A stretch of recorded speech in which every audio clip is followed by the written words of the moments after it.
جربتوا تعملوا وصفة الآيس كريم بالبيت؟ هيدي الوصفة ولا أسهل من هيك، اقتصادية كتير وسهلة وبتعملكن كمية كتير. وهيدي الوصفة عملتها اليوم وأكلتها أنا وأهلي، فقلت لازم نزلكن إياها لأنه كتير طيبة وكتير سهلة. فبتمنى منكم انكم تعملوا لايك لهذا الفيديو وتعملوا له شير لرفقاتكم لحتى كمان غيركم يستفيد. بجيب عندي هون هذا الصحن البيركس وبحط له ورقة زبدة وبرجع باخذ البسكوت العريض. طبعا البسكوت المدور ما بفضل انه تستعملوه بهيدي الوصفة، بفضل البسكوت العريض، وفيكم تستعملوا البسكوت العريض اللي بيجي الحجم تبعه اصغر من هيك كمان بيزبط معكم. وهون عندي حاخد الحليب كامل الدسم او قليل الدسم ما بتفرق، المهم انه حليب. حناخد كباية حليب كبيرة وحناخدها ونفضيها بقلب هيدا الجاط اللي هون. وهلا حنستعمل معهم ظرف كريمة، هيدي الكريمة متواجدة بأي سوبر ماركت عندكم، كريم شانتيه. حناخد ظرف واحد، هي العلبة بتيجي فيها يمكن ظرفين، نحن حنحتاج منها بس لظرف واحد. حنفضيه كلياته طبعا مع الكباية الحليب هون. تابعوا الفيديو لحتى ما يروح عليكم اي شيء ولحتى تزبط معكم كمان الوصفة، لانه فعلا وصفة كتير شهية وكتير طيبة ولازم تزبط معكم ولازم تعملوها اليوم قبل بكرة.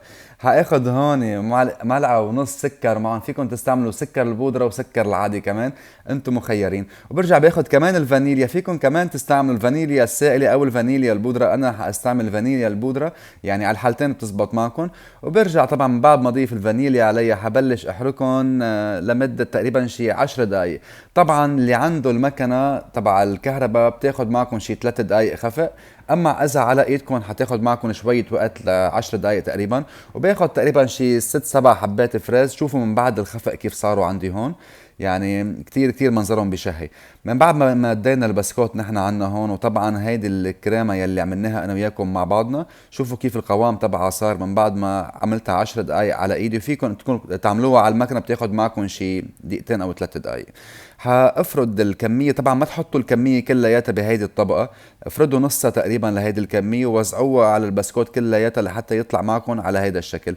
وطبعا هي حبات الفراش جبناهم غسلناهم وقطعناهم على شكل انه يكونوا رفاع معي كتير، ونبلش بنوزعهم فوق الكريمه يلي حطيناها. وهيدي هون الخلطه الكريمه يلي بقيت عندي، طبعا انا استعملت نص الكميه بقلب هيدي الوصفه، وهلا حاخد النص التاني بس حازد له معلقتين كاكاو كبار، زيدوا له معلقتين كاكاو كبار. ورجعوا هيك خلطوهم كتير كتير منيح لحتى يتجانس الكاكاو مع الكريمة وتحصلوا على هيدا الشكل. شوفوا كيف صار عندي لونه، يعني قلبت معي الكريمة على كريمة شوكولا. وببلش وزع هيدي الكريمة كل الطبقة عليها لحتى احصل على هيدا الشكل. هلا حتشوفوا كيف لحتى ما يروح عليكم اي شيء. تابعوا معي، واللي ناسيان يشترك هلا عندي بالقناة وحطوا لايك للفيديو كمان لحتى يوصل لاكبر عدد. وهون الطبقة الثانية كمان رح بلش وزع عليها البسكوت. شوفوا اول طبقة حطينا لها البسكوت، والطبقة الثانية حطينا لها كريمة، وطبقة اللي بعدها فريز، وطبقة اللي بعدها الكاكاو. وشوفوا كيف عندي هون مع البسكوت بعد ما وزعته كلياته هون رح فوتها على الفريزر لمدة 3 ساعات. شوفوا الطبقة تحت كيف جامدة كلياتها ومتماسكة مع بعضها. وهلا بعد ما فوتها 3 ساعات على الفريزر، طبعا بخليها بالفريزر 3 ساعات.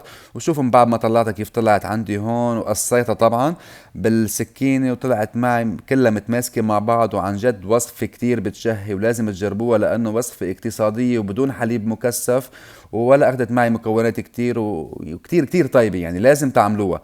فبتمنى هاي الوصفة تكون عجبتكم، وما تنسوا تعملوا كمان لايك للفيديو واعطوني رأيكم تحت بالتعليقات. وصحتين وهنا للجميع، بحبكم كتير.